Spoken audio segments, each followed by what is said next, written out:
Secara abhidhamma ya, asawa ini ada 4. Cuma 4 aja. Yang pertama, kama sawa. Ya. Kama. Ya. Kama di sini adalah kesenangan indera. Ya. Ya, semua perihal kesenangan indera. Nah, biasanya yang berasosiasi sama lobha cita. Ya. Batin yang serakah. Serakah, nafsu, melekat, ya. Mencengkram. Nah, tapi terhadap apa? Terhadap objek-objek indera, kama. Ya. Objek indera itu apa sih? Kita harus batasin lagi ya. Kayak penampakan, ya. Warna. Warna yang indah, bentuk yang indah, penampakan yang indah. Ya. Biasanya kita melekat yang indah, ya. Yang jelek kita nggak melekat. Suara. Suara yang indah. Wangi, ya. Bau yang wangi. Ya. Rasa yang enak. Terus sentuhan. Sentuhan yang menyenangkan dong ya. Yang nyaman, yang menyenangkan, yang halus, yang enak. Nah jadi 5 ini mengacu kepada apa? Intinya ya kesenangan indera ya. Tapi inderanya apa? 5 ya. 5 hal. Nah ada juga kesenangan indera dari batin. Contohnya apa? Ya kayak kita masih terngiang-ngiang suara lagu. Ya. Lagunya sih sudah stop, kita nggak dengar lagi. Tapi di batin, lagu itu masih merongrong kita, menghantui kita. Ya. Nah begitu juga rasa. Ya. Kadang orang lain ngomongin perihal makanan, kita udah ngiler. Gitu. Tapi sebetulnya objeknya tidak ada. Nah itu artinya apa? Kesenangan indera di batin. Nah sama semua fantasi itu juga termasuk ya halusinasi dan lain sebagainya.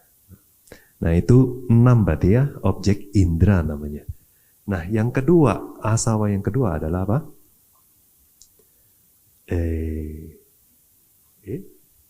Bhawa sawa ya.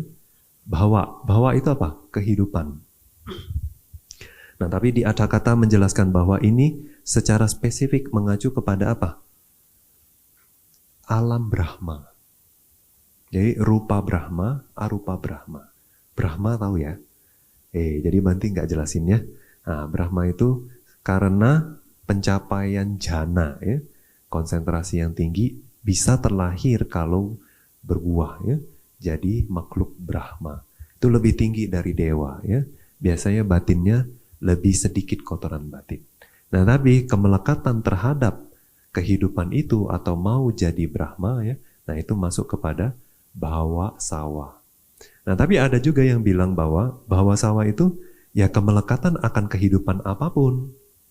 Ya, misalnya di kehidupan ini kita nggak puas, saya miskin, saya mau jadi kaya. Nah itu di kehidupan berikutnya misalnya mau jadi kaya. Atau kali ini saya jelek, saya mau tampan. Nah, gitu. Bisa juga.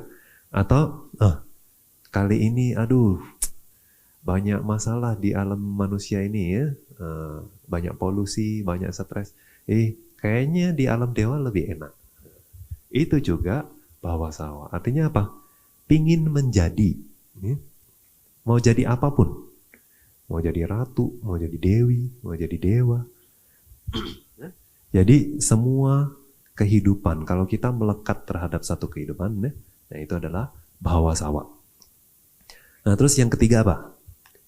Ditha, ya, ditha sawa, dithi asawa. Dithi ini adalah pandangan salah. Berpikir bahwa ini milikku, ya, ini aku. Ya. Nah itu adalah ditha sawa. Nah terus juga yang keempat terakhir apa?